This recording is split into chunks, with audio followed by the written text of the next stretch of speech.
नमस्कार,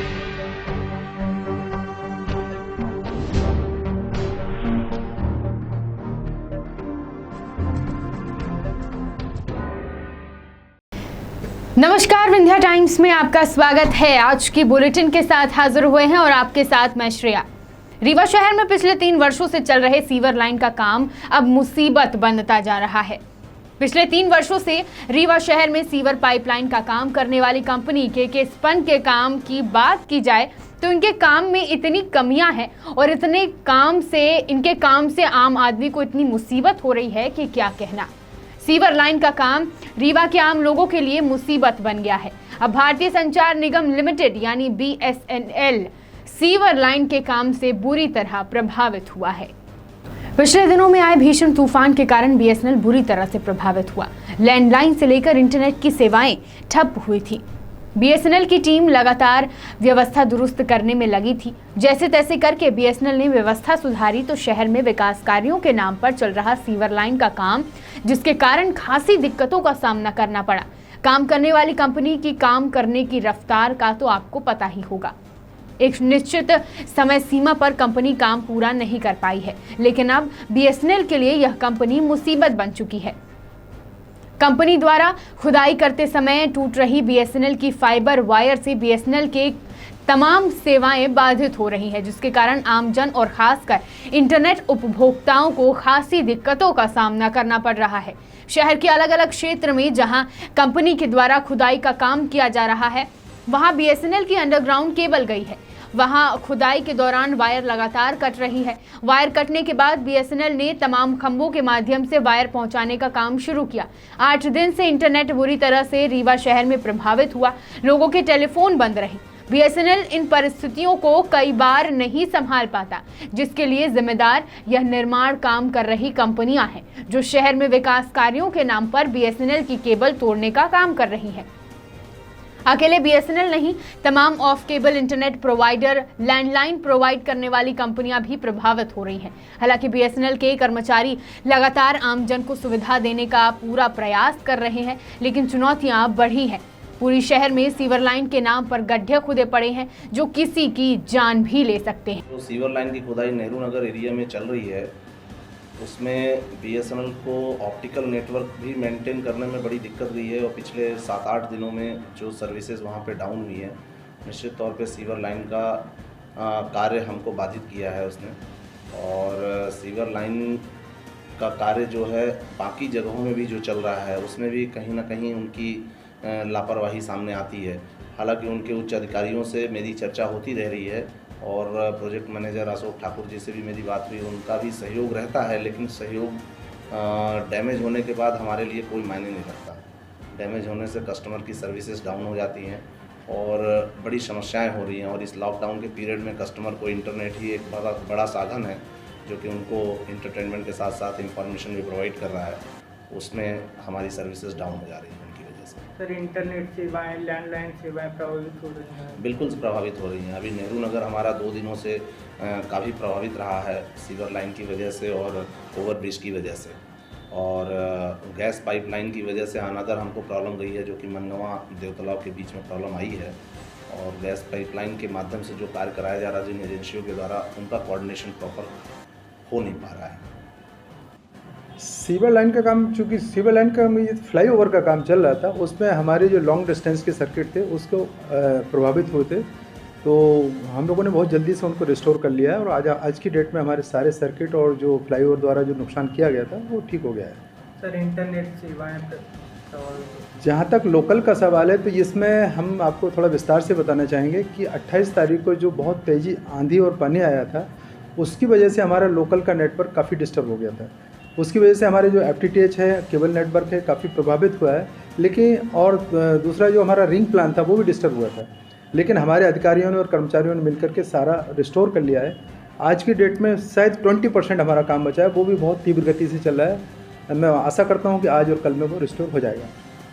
रीवा वासियों को अवगत कराना चाहता हूँ कि दूरसंचार के क्षेत्र में जो आपको परेशानी हुई है, उसके लिए मैं खेद व्यक्त करता हूं और आशा करता हूं कि आप लोग हमारे साथ जो आपका योगदान है वो बनाए रखिएगा। आगामी आने वाले समय में मैं ये सभी से निवेदन करना चाहता हूं, सारी एजेंसियों से जो डेवलपमेंट का काम कर रही हैं, काम करने से पहले दूरसंचार के क्षेत्र में एक बार हमें अवगत कराते हैं, जिससे कि हम अपना नेटवर्क सुरक्षित रख सकें। सर सीवर लाइन कंपनी के संदर्भ में कोई एक्शन लिया जाएगा आप लोगों द्वारा? सीवर लाइन के जो प्रोजेक्ट मैनेजर हैं उनसे हमारे जो अधिकारी हैं उनसे बात होती रहती है, चूँकि उनको बताने के बाद भी ये काम किया गया है।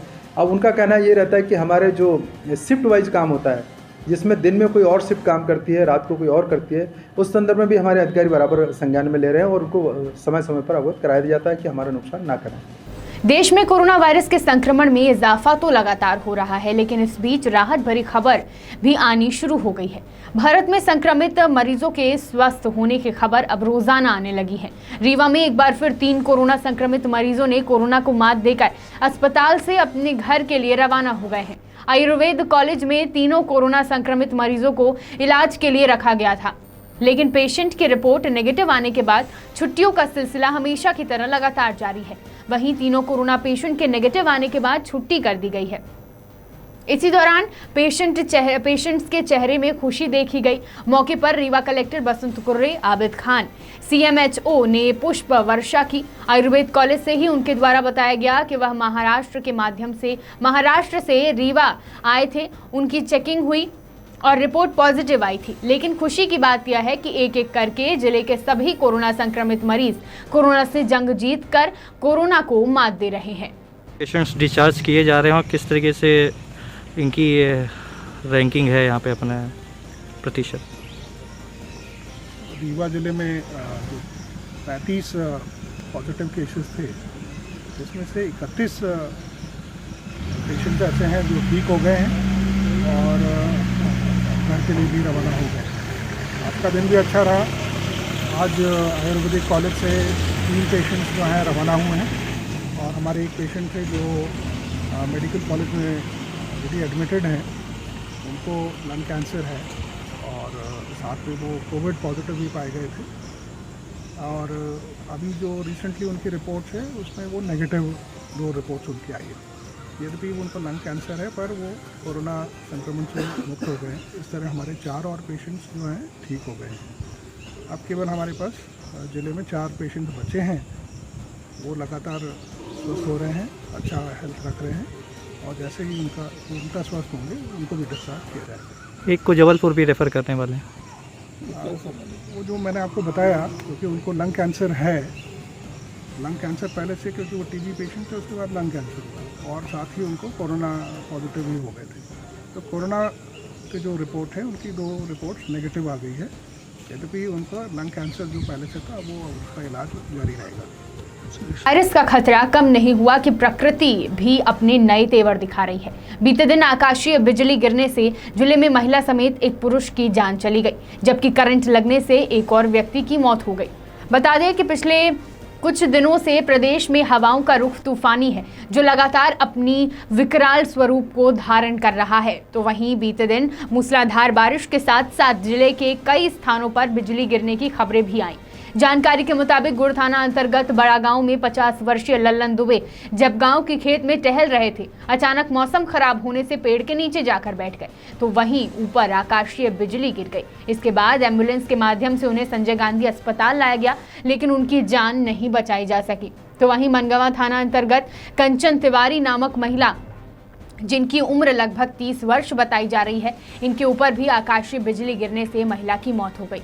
खबरें यह भी आई कि जिले में करंट की चपेट में आने से एक शख्स ने अपनी जान गंवा दी। इन सभी का संजय गांधी अस्पताल में PM करवाया जा रहा है। देश का किसान जो अपनी मेहनत से एक अच्छी उपज तैयार कर देश की समृद्धि में अपनी भागीदारी निभा रहा है, लेकिन वहीं किसान आज अपनी उपज को बारिश में भीगने से नहीं बचा पा रहा और न ही सरकारों के द्वारा कोई ऐसी व्यवस्था की जा रही है जिससे किसानों के उपज को बचाया जा सके। प्रदेश सरकार के द्वारा किसानों के समर्थन मूल्य पर अनाज के ऊपर खरीदी की जा रही है, पर इन खरीदी केंद्रों में खुले में ही खरीदी हो रही है, जिसकी वजह से सैकड़ों क्विंटल अनाज खुले आसमान तले भीगने को मजबूर है। जबकि यह दौर देश एवं प्रदेश के लिए प्राकृतिक आपदाओं से भरा हुआ है। चक्रवाती तूफान निसर्ग के साथ साथ मूसलाधार बारिश ने किसानों की परेशानी और बढ़ा दी है। अनाज का भंडारण पूरी तरह खुले आसमान के नीचे रखा हुआ है। इसको सुरक्षित रखने के लिए प्रशासन के द्वारा कोई भी पुख्ता इंतजाम नहीं किए गए हैं। रीवा के करहिया मंडी का भी यही हाल है, जहां विभिन्न केंद्रों की तरह ही खुले आसमान के नीचे अनाज बारिश के पानी में भीगने का दंश झेल रहे हैं।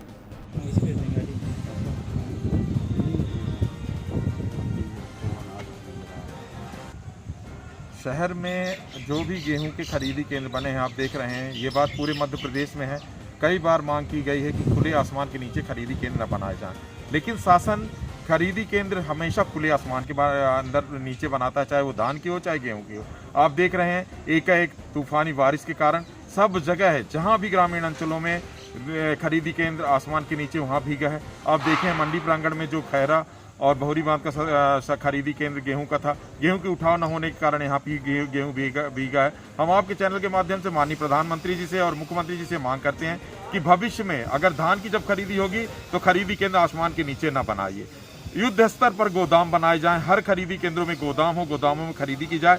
आपने जैसे देखा अभी मंडी में पिछले साल की भी धान पड़ी हुई है, सड़ रही है। तो हम आपके चैनल के माध्यम से पूछना चाहते हैं माननीय प्रधानमंत्री से, माननीय मुख्यमंत्री जी से, माननीय रीवा कलेक्टर जी से कि धान का उत्पादन किसान इस बार करें कि न करें। आप बतला दीजिए, अब मानसून आने वाला है, अगर इतने धान का बम्पर स्टॉक है तो धान की उत्पादन किसान न करें, धान न लगाएं। हम आपके चैनल के माध्यम से सभी से मांग करते हैं कि जहां भी खरीदी केंद्र आसमान के नीचे रहे हैं, गेहूं भीग रहा है, देखिए वो क्षति, अब ठीक है कि किसानों से सरकार ने खरीदी कर लिया है, लेकिन क्षति तो हो ही रही है ना, अपने देश की क्षति हो रही है। तो क्षति से बचाइए, जहां भी खरीदी केंद्र आसमान के नीचे हैं उन गेहूं का तत्काल उठाव करवाइए और आने वाले धान के सीजन के लिए आप दिशा निर्देश जारी करिए कि इतने एरिया में किसान धान बोएं, क्योंकि बम्पर उत्पादन हो जाता है तो फिर धान की फसल भी सड़ती है। अब गेहूं को न सड़ाएं, आपसे यही विनती है, जहां जहां भी खरीदी केंद्रों में गेहूं पड़ा हुआ उसे तत्काल उठाव करवाएं। रीवा लक्ष्मण बाग स्थित भगवान जगन्नाथ मंदिर के प्राचीन परंपराओं के अनुसार आज ही के दिन से भगवान जगन्नाथ के कपाट बंद हो जाएंगे। ज्येष्ठ पूर्णिमा के दिन भगवान जगन्नाथ को महास्नान कराया जाता है। यह मान्यता है कि मार्च माह के बाद भगवान बीमार हो जाते हैं, जिन्हें स्वस्थ करने के लिए वैद्य द्वारा दवाइयां दी जाती हैं। जड़ी बूटियों के रूप में भगवान का इलाज भी किया जाता है। यही नहीं, बीमारी के समय भोग के रूप में सावधानी बरतते हुए खीर और खिचड़ी दी जाती है।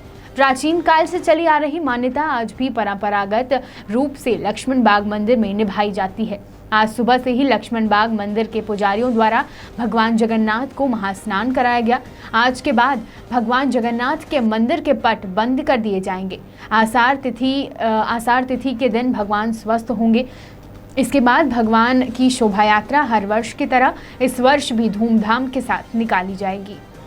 आज उनका महास्नान हुआ है। ज्येष्ठ पूर्णिमा को जो है भगवान को जगन्नाथ जी का महास्नान होता है और महास्नान इतना होता है, काफ़ी मात्रा में 108 घाटों से उनका स्नान होता है। उसमें जड़ी बूटियों को डाल करके उनको स्नान कराया जाता है और स्नान के बाद भगवान बीमार हो जाते हैं। ऐसी मान्यता है लोगों का कि इनको सर्दी हो जाती है और इस तरह से वो फिर आज के बाद बीमार हो जाते हैं और फिर आषाढ़ द्वितीया को जो है तो भगवान पुनः स्वस्थ होकर के और अपने भक्तों को दर्शन देते हैं। और जब 15 दिन तक पट बंद रहता है तो भगवान को जो है तो जड़ी बूटियों के द्वारा ठंडाई दी जाती है और पथ्य के लिए जो है खिचड़ी इत्यादि का भोग लगाया जाता है। बीमारी अवस्था में भगवान किस तरह की औषधि तो जड़ी बूटी दी जाती है, जड़ी बूटियों का जो जिससे ठंडाई हो, सौंफ मरीच इत्यादि का जो करके उनको दिया जाता है और जड़ी बूटियों को घोल बना करके और वैद्य आते हैं। बस पुरानी परंपरा अपने यहाँ चली आ रही है। महाराजा रघुराज सिंह के ज़माने से तो इसका विशेष महत्व रहा और जगन्नाथ जी की रथ यात्रा और राजा स्वयं रथ यात्रा में रहते थे। वेंकटरमण सिंह के महाराजा साहब के ज़माने में तो पूरी फौज रथ के साथ चलती थी। ऐसी परंपरा है और ये चली रही है अपने यहाँ ये परंपरा। अब देखिए भगवान स्वस्थ हो गए तो द्वितीया के दिन सबको दर्शन देंगे। महामारी के चलते भीड़ भी आएगी और हाँ, अब यही है, ये तो शासन प्रशासन की व्यवस्था है। अब हम लोगों का काम है पूजा पाठ करना, तो सूक्ष्म रूप से हम लोग पूजा पाठ कर रहे हैं और अपने ढंग से सब व्यवस्था बना कर रख रहे हैं कि जिससे कोई दिक्कत ना हो। अभी शासन जैसा चाहेगा, क्योंकि ये अंदर की बात है, तो हम लोग पूजा कर लिए हैं। अब वो भीड़ भक्कड़ के लिए और रथ यात्रा संचालन के लिए शासन जैसा कहेगा वैसा होगा। दीनानाथ शास्त्री पूजा पाठ विभाग संस्थान। बरसात शुरू होने से पहले प्रशासन सतर्क हो चुका है। आज त्योथर में टमस नदी में बाढ़ आपदा प्रबंधन की एसडीआरएफ की टीम बाढ़ के दौरान मॉक ड्रिल कर जिले के अधिकारियों के समक्ष प्रशिक्षण लिया। साथ ही लोगों को जागरूक कर बाढ़ में फंसने पर डेमो देकर लोगों को बचाव के उपाय बताए गए।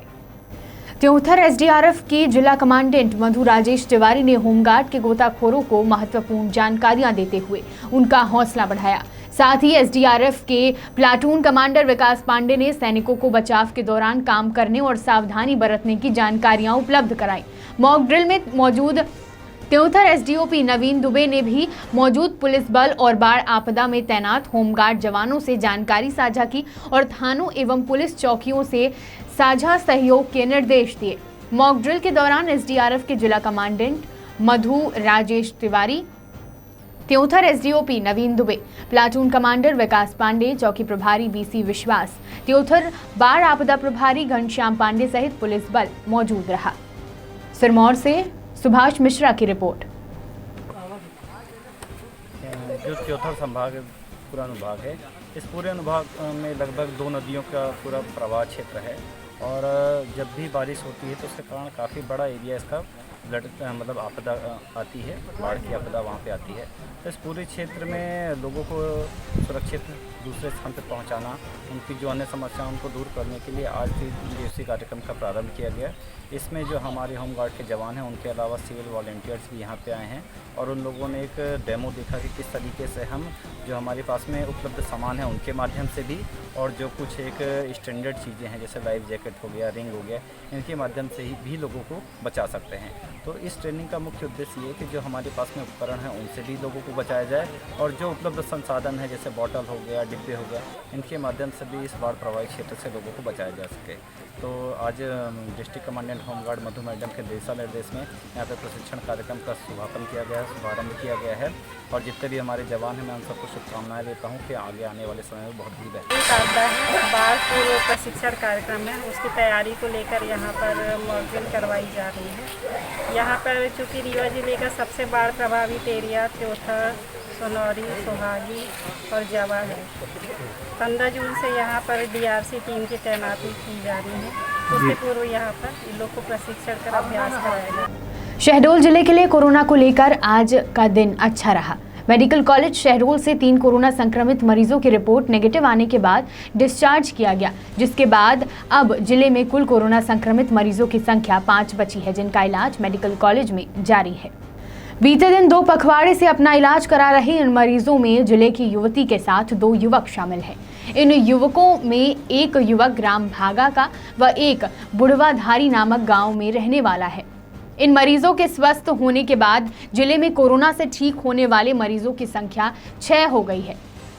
इसके पहले भी 3 मरीज स्वस्थ होकर मेडिकल कॉलेज शहडोल से जा चुके हैं। वहीं जिले में अब कुल 5 एक्टिव मरीज जिनका इलाज मेडिकल कॉलेज शहडोल में चल रहा है। सुबह इनके डिस्चार्ज होते ही मेडिकल कॉलेज के समूचे स्टाफ ने तालियां बजाते हुए पुष्प वर्षा कर इनकी विदाई की, जिसके बाद इन मरीजों को 108 एम्बुलेंस में ईएमटी संजय सोनी एवं पायलट मोहम्मद याकूब ने घर पहुंचाया। शहडोल से पंकज राव की रिपोर्ट। विंध्य की तमाम खबरों के साथ कल फिर हाजिर होंगे। देखते रहिए विंध्या टाइम्स। बहुत बहुत धन्यवाद।